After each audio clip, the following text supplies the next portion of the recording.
Century 21 et ses 915 agences immobilières au service de vos projets partout en France présentent Sud Radio Conseil de famille. Bonsoir, nous nous retrouvons chaque soir pour parler finances, immobilier, droit de la famille. En fait, pour parler de gestion de patrimoine. Bonsoir Laurent Vimont. Bonsoir Stéphane Moller. Laurent, vous êtes président de Century 21 France. Fort de ses 915 agences et de ses 5500 professionnels aguerris, Century 21 est le leader de la transaction immobilière en France. Aujourd'hui, nous allons énumérer les principaux critères à privilégier pour faire un bon investissement locatif. En premier lieu, Laurent, j'aimerais que nous parlions emplacement. Quelles sont les villes qu'il faudrait privilégier pour faire de l'investissement locatif ? Ça dépend Stéphane.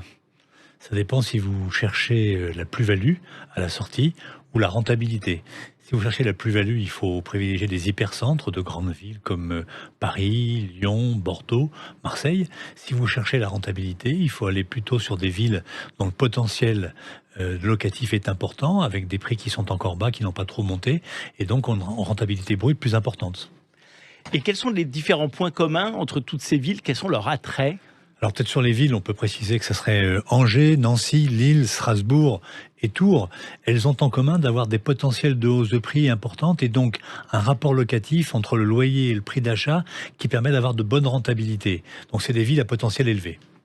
Et qu'est-ce qu'il faut viser comme rentabilité ? C'est compliqué. On a beaucoup parlé de 10-12% à une époque. Moi, je pense qu'il faut ramener ça au coût de l'argent en ce moment.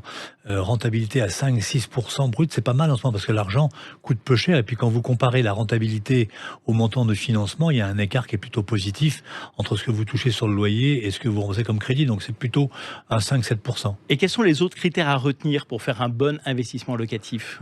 Un bon emplacement avec autour des transports en commun, une gare, des commerces. Et puis peut-être un endroit où il y a de la vie et un endroit surtout où on aimerait vivre soi-même quand on achète. Et vous parliez de l'importance d'aller visiter les emplacements qu'on achète. C'est important d'aller voir sur place, de ne pas acheter sans visiter parce que l'immobilier est l'achat d'une vie. Donc c'est important d'aller voir sur place dans quel état est le logement, quel est l'environnement, quel est l'état global de la commune, quels sont le montant des charges, les taxes foncières, taxes d'habitation, pour voir taxes d'habitation maintenant, taxes d'habitation pour certains, mais pour voir quels sont les coûts inhérents à l'investissement locatif. Donc vous nous conseillez d'acheter près de chez soi ? C'est mieux, et puis surtout, un dernier conseil peut-être, c'est de toujours garder une petite poire pour la soif, de ne pas mettre 100% des économies dans l'investissement locatif, de garder un peu d'argent en cas de pépin quand il faut remplacer quelque chose, de ne pas être sur la paille. Merci Laurent, nous nous retrouvons la semaine prochaine et on évoquera les différentes étapes et les points d'attention à retenir lors d'une acquisition immobilière. C'était Sud Radio Conseil de famille. avec Century 21 et ses 915 agences immobilières au service de vos projets partout en France.